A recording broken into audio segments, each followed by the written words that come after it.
Okay, so இப்போ என்ன பார்க்கலாம் அப்படின்னா array.prototype.keys பற்றி பார்க்கலாம். ஓகே, ஸோ என்ன பண்ணுறது, அதே மாதிரி நான் வேரியபிள் கிரியேட் பண்ணிக்கிறேன். ஸோ கான்ஸ் ஃப்ரூட்ஸ்னு வச்சுக்கிறேன்.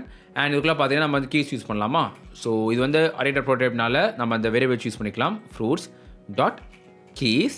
ஓகே, ஸோ இது என்ன தருது பார்க்கலாமா. So const and fruit keys அப்படின்னு வைக்கிறேன். ஸோ லாக் பண்ணிக்குவோம். So log fruit keys and save. And out போய் பாருங்கள், இங்கே பார்த்தீங்கன்னா ஒரு ஐட்ரேட்டராக இருக்குது. ஸோ நான் என்ன சொல்லியிருந்தேன் உங்கள்கிட்ட, ஒரு ஐட்ரேட்டர் என்ன பண்ணலாம், யூ கேன் ஜஸ்ட் வந்து யூஸிங் நெக்ஸ்ட் டாட்க்கு நீங்கள் யூஸ் பண்ணிக்கலாம். அது ஃபஸ்ட் வேல்யூ என்ன பண்ணிக்கலாம், using dot next and dot value போட்டிங்கன்னா அதோட ஃபஸ்ட் வேல்யூ வரும் உங்களுக்கு, விச் இஸ் 0.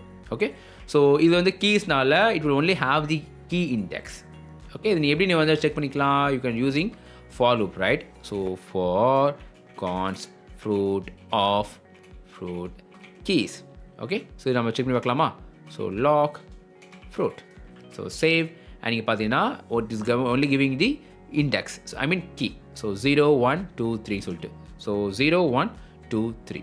ஸோ அதை வேல்யூ என்ன பண்ணிக்கலாம் நம்ம அழகா. அதே மாதிரி you can call the fruits and fruits கால் பண்ணிட்டு நீங்கள் வந்து அதோட இண்டெக்ஸ் நீங்கள் பாஸ் பண்ணிக்கலாம். இது வந்து கீழே தானே. ஸோ அப்லோட் பண்ணி என்ன பண்ணிக்கலாம், you can also rename this thing as key. இது வந்து ரிமூவ் பண்ணிவிட்டு இது வந்து கீன்னு வச்சுக்கிறேன். ஸோ கீ அதே மாதிரி ஃப்ரூட்ஸ்குள்ளே இந்த கீ. ஸோ தட் இது அழகாக வந்து அதோட வேல்யூஸ் டிஸ்பிளே ஆகும். ஓகேவா, சிம்பிள். இதுதான் அங்கே கீஸ் பண்ணுற வேலை. ஸோ இதில் பார்த்தீங்கன்னா வி ஹேவ் சீன் லைக் கொஞ்சம் ரீகேப் பண்ணி பாருங்களேன். நம்ம வந்து டாட் என்ட்ரிஸ் பார்த்தோம், டாட் வேல்யூஸ் பார்த்தோம், டாட் கீஸ் இப்போ பார்த்துருக்கோம். ஸோ இது மாதிரி வந்து ஒரு ஐட்ரேட்டராக இருக்குது அப்படின்னா you can using for loop மூலியமாக நீங்கள் வந்து ஐட்ரேட் பண்ணி நீங்கள் டிஸ்பிளே பண்ணிக்கலாம் வேல்யூஸை. Okay, cool.